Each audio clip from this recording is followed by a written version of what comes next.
रानू चिड़िया अपने बीमार पति टुन्नू चिड़िया के पास बैठी हुई थी।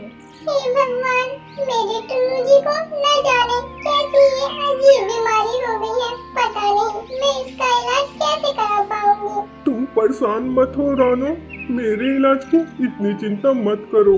अरे कैसे ना करूं? अगर आपको रोज दवाई न मिली तो आपकी मौत भी हो सकती है। मौत का क्या है रानो, वो तो आज या कल आनी ही है। पर मैं अपने जीते जी अपनी आंखों के सामने तुम्हें रोजाना यूं मरता हुआ नहीं देख सकता। नहीं टुन्नू जी, पति की सेवा करना परेशानी नहीं, ये तो मेरा कर्तव्य है। तुम कितने समझदार हो रानो। ठीक है टुन्नू जी, अब आप आराम कीजिए। मैं जरा गौरी मालकिन के घर पे काम करके आती हूँ। रानू चिड़िया गौरी कौई के घर पे काम किया करती थी। वो दिन भर काम करके अपने पति के इलाज के लिए पैसे कमाया करती थी। गौरी मालकिन, मुझे अपने पति के इलाज के लिए दवाई लेने जाना है। क्या मैं आज जल्दी घर जा सकती हूँ? तुमने घर के सारे काम खत्म कर दिए जो तुम्हें जल्दी घर जाना है। अगर एक भी काम रह गया होगा तो मैं तुम्हें आज की सैलरी नहीं दूंगी। नहीं नहीं मालकिन, मैंने तो घर के सारे काम खत्म कर दिए। अब आप मुझे आज की सैलरी दे दीजिए।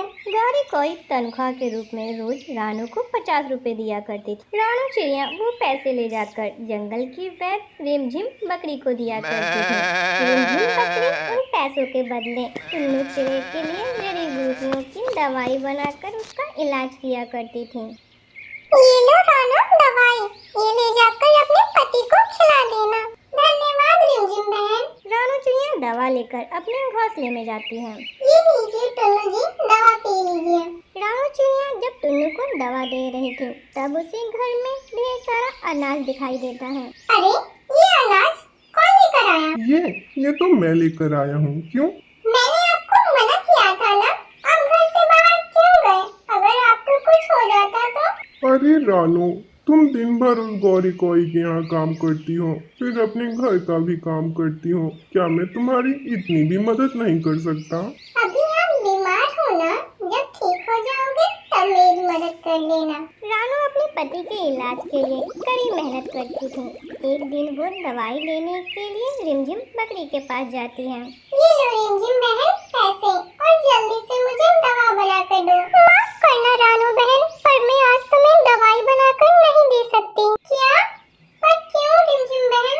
इसलिए क्योंकि मेरे पास आज वो जड़ी बूटी नहीं है जिससे मैं तुम्हारे पति की दवाई बनाकर देती थी। लेकिन आपको तो पता है ना रिमझिम बहन, अगर मेरे पति को दवाई नहीं मिली तो उसकी जान जा सकती है। फिर आपने जड़ी बूटी क्यों नहीं मंगाई? दरअसल मेरे लिए जड़ी बूटी लाने वाले को कुछ खूंखार जानवरों ने मार दिया है। ओह, लेकिन अब क्या कर सकते हैं? मेरा दवाई ले जाना तो बहुत जरूरी है।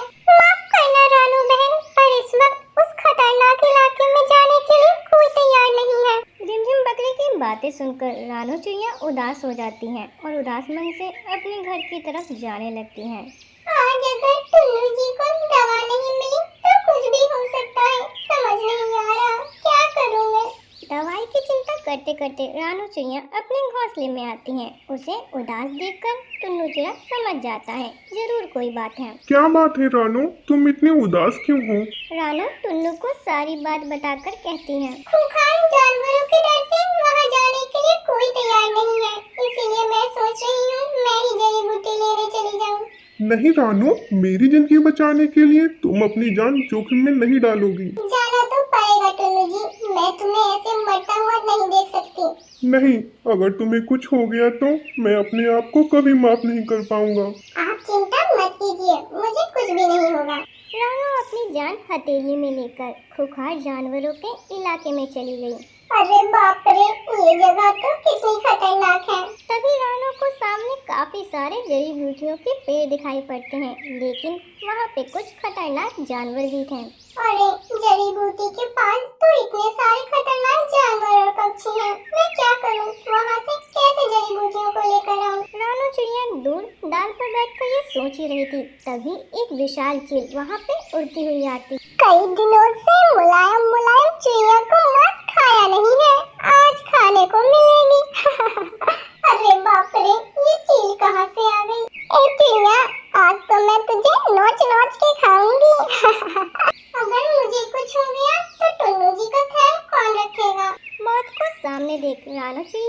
अपने मन में कुछ सोचती है। तुमसे गलती हो रही है चील बहन, तुम मुझे नहीं मार सकती। ए चिड़िया, मैं तुझे आसानी से मार सकती हूँ क्योंकि मैं पहले भी काफी चिड़ियों को खा चुकी हूँ। लेकिन तुम मुझे नहीं खा सकते क्योंकि मैं तुमसे ज्यादा ताकतवर हूँ। तुम भी क्या मजाक करती हो पिद्दी सी चिड़िया? तू मामूली सी चिड़िया, तू भला मुझसे कैसे ताकतवर हो सकती है? हम दोनों में कौन ज्यादा ताकतवर है ये देखने का तरीका है मेरे पास। अच्छा, और वो देखने का तरीका क्या है? वो देखो, वो सामने जड़ी बूटी के पेड़ नजर आ रहे हैं। हाँ तो हम दोनों में से पहले जो उस पेड़ पे से जड़ी बूटी तोड़कर लाएगा वो ज्यादा ताकतवर होगा। अच्छा, और अगर मैं जीत गई तो तुम फिर मुझे सांप से खा लेना, और अगर मैं लेकर आ गई तो देख चिड़िया, मुझे नहीं दिखाना कौन ज्यादा ताकतवर है। अरे यूं कहो ना, तुम मुझसे डर गई हो। ये सुनकर चील को गुस्सा आ जाता है और वो रेस के लिए तैयार हो जाती है। ठीक है, तो मेरे 3 गिनते ही रेस शुरू हो जाएगी। 1 2 3। कहते ही चील तेजी से उड़कर जाने लगती है और रानो चिड़िया झाड़ियों में फंसने का बहाना बनाकर वहीं गिर जाती है। मुझसे रेस लगाएगी चिड़िया कहीं की। चील तेजी से उड़ते हुए जड़ी बूटी के पास चली जाती है और जड़ी बूटी लेकर रानो चिड़िया के पास आ जाती है। देख चिड़िया, मैं रेस जीत गई ना? नहीं नहीं चील बहन, रेस तो अभी खत्म हुई ही नहीं। क्या? पर ऐसा क्यों? क्योंकि जड़ी बूटी की डाली तो लाल होती है। अच्छा, तो मैं अभी जड़ी बूटी लेकर आती हूँ। चील असली जड़ी बूटी को वहीं छोड़कर लाल डाली लेने चली जाती है। रानो चिड़िया जल्दी से जड़ी बूटी को लेकर अपने घोंसले की तरफ उड़ जाती है। कुछ देर बाद चील लाल डाली लेकर वहां पहुंच जाती है। अरे वो चिड़िया कहाँ गई? लगता है वो चिड़िया मुझे पागल बनाकर चली गई। मैं उसे छोड़ूंगी नहीं। रानो चिड़िया अपनी चतुराई से जड़ी बूटी लेकर रिमझिम के पास गई। रिमझिम ने उसे दवाई बनाकर दी। ये लो रानो, 10 दिन की दवाई। अब टुन्नू 10 दिन में बिल्कुल ठीक हो जाएगा।